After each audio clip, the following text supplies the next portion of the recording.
Hello बच्चों, ये देखो, ये आपकी क्लास 6th की ये लिटरेसी और ये ट्रेजर बुक है।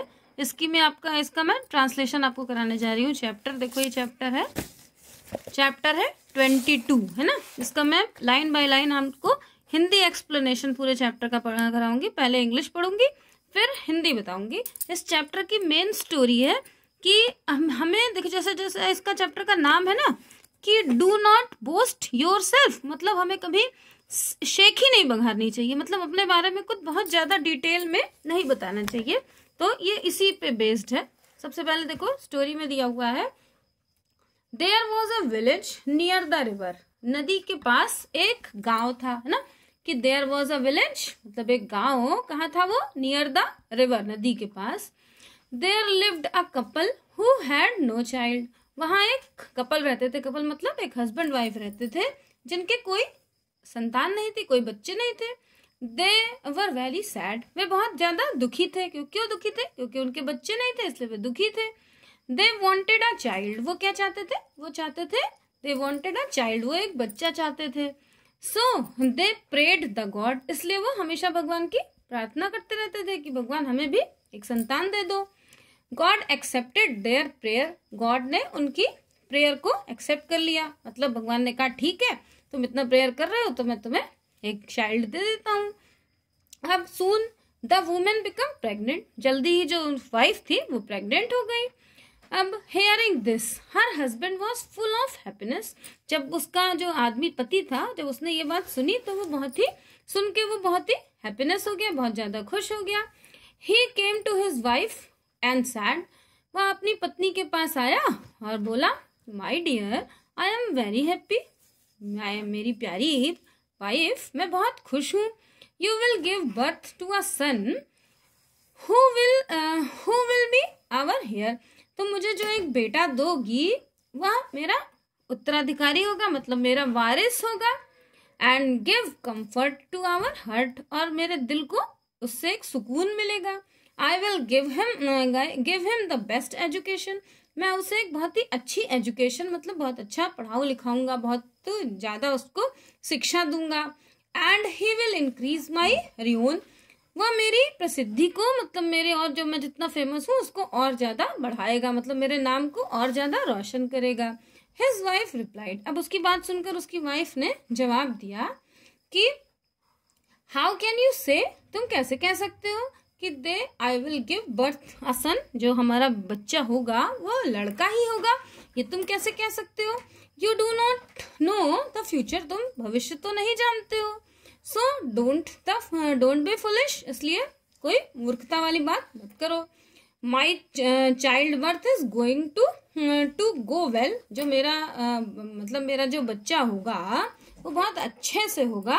Whether it is a boy और अ गर्ल, मतलब वो अच्छा रहे, चाहे वो लड़का हो चाहे वो लड़की हो। But the child is going to live long and be healthy, और वो बहुत ज्यादा टाइम तक जिए, बहुत लंबी लाइफ जिए और बहुत ही स्वस्थ रहे, मतलब बीमार उमार ना हो। We should leave everything a God, हमें सब कुछ भगवान पर छोड़ देना चाहिए। तो it may befall you as it once befall a certain दरवेश, या तुम्हारे साथ भी ऐसा ही हो सकता है जैसा कि एक दरवेश के साथ हुआ था। वो बता रही है औरत उससे कि एक दरवेश, एक आदमी था, तो वो तुम्हारे साथ ऐसा ही हो सकता है जैसे उस दरवेश के साथ हुआ था। तो हर हस्बैंड आस्क्ड, उसके पति ने पूछा कि What had happened to the दरवेश, that दरवेश के साथ ऐसा क्या हुआ था? तो द वाइफ said, पत्नी ने कहा कि I will tell you the story of the दरवेश, मैं तुम्हें उस दरवेश की कहानी सुनाती हूँ। फिर once there was a king who used to give a piece of cake and a bowl of honey daily to the दरवेश, एक बार एक राजा था जो हर दिन एक दरवेश को एक टुकड़ा केक और एक कटोरा शहद दिया करता था। अब द दरवेश at the cake and kept the honey in the jar, अब जो दरवेश था वो केक को तो खा लेता था लेकिन शहद को एक मटके में इकट्ठा करके रख लेता था।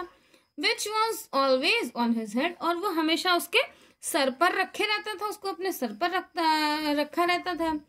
In those days Honey was very expensive. उन दिनों जो शहद था वो बहुत ज्यादा महंगा हुआ करता था। The dervish wanted to sell it in the market for money. दरवेश उसे बाजार में बेचकर पैसे कमाना चाहता था। वो सारा शहद इसीलिए इकट्ठा करता था कि वो सोच रहा था इकट्ठा हो जाए तो वो उसको बेच के उससे पैसा कमा ले। द दरवेश थॉट, अब दरवेश ने क्या सोचा कि that he would be 10 sheep. जब वो उसको बेचेगा तो बेचने के बाद शहद से 10 भेड़े खरीदेगा, 10 शीप खरीद लेगा। And they would give birth, अब वो दोनों क्या करेंगी, बर्थ टू लैम्स। और वो जो 10 शीप में खरीदेगा वो उनके और वो बच्चे देंगी, मेमने पैदा करेंगी। उसके बाद क्या होगा, अब देखो दूसरे पेज पे देख लो, ये पेज यहाँ कंप्लीट हो गया। फिर दूसरे पेज पे दिया है सून एज आई शैल, फिर क्या होगा जल्दी ही, as I shall have 20 sheep in 1 year.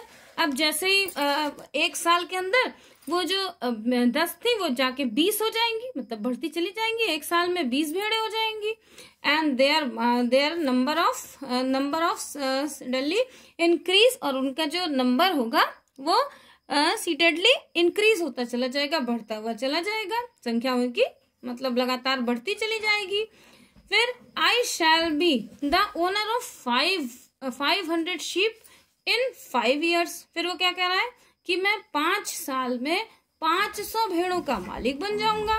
Then I shall bye, अब जब उसके बाद फिर वो क्या कह रहा है, सोचता जा रहा है, देखो वो कि अभी जो उसका शहद है वो बिका नहीं है, लेकिन वो सोचता जा रहा है कि अब मैं इसके आगे क्या करूंगा, अब मैं क्या करूंगा।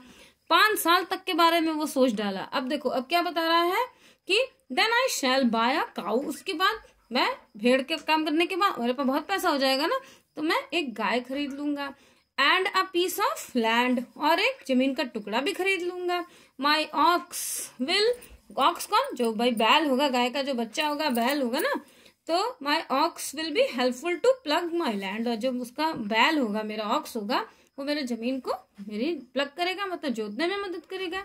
And my cow will give him birth a calf and provide me with milk. और जो मेरा गाय होगी वो जो बछड़े देगी और मुझे बछड़े देगी और क्या करेगी, मुझे दूध देगी। सून आई शैल रिच, और मैं जल्दी ही बहुत अमीर हो जाऊंगा। एंड मोर मनी, बहुत ज्यादा से ज्यादा पैसा कमाने लगूंगा। Then I shall build a house, फिर मैं एक घर बनवा लूंगा। And buy sales and made a servant, और मैं क्या करूंगा, बहुत मतलब एक घर बनवा लूंगा और नौकर, बहुत सारे नौकर और नौकरानियों को रख लूंगा। आई शैल मैरी अ ब्यूटीफुल गर्ल, फिर मैं क्या करूंगा, एक बहुत सुंदर सी लड़की से शादी कर लूंगा। I will give birth to a healthy and robust son, फिर मुझे एक बहुत ही स्वस्थ और एक सुंदर एक पुत्र पैदा होगा। He will bring honour to my name after my death, वो मेरे जब मैं मर जाऊंगा उसके बाद वो मेरे नाम को मतलब और आगे बढ़ाता जाएगा उसका बेटा।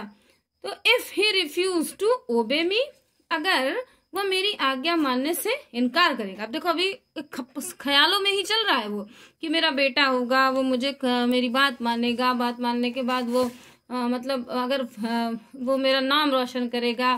फिर वो कह रहा है कि अगर वो मेरी बात नहीं मानेगा, कि इफ ही रिफ्यूज द ओबे मी, अगर वो मेरी बात नहीं मानेगा, then I will beat him with a stick, तब मैं उसे छड़ी से मारूंगा।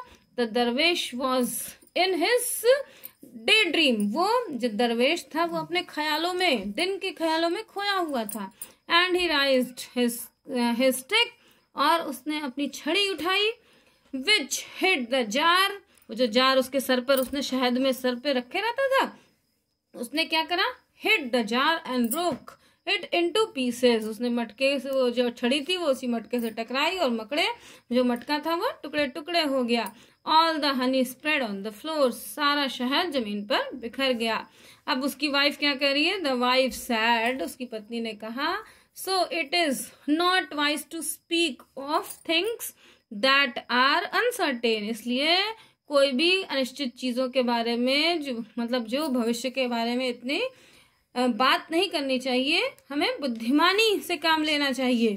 अब देखो नीचे यहाँ आपके पास ये दिया हुआ है, ये देखो क्या दिया हुआ है कि when you leave everything in God hand, you start to see God's hand in everything. मतलब व्हेन यू लीव, जब आप सब कुछ भगवान के हाथों में छोड़ देते हैं तो आप हर चीज से भगवान का हाथ देखना शुरू, मतलब जब आप भगवान पे सब कुछ छोड़ दोगे तो आपकी सारी जिम्मेदारी भगवान पे हो जाती है ना।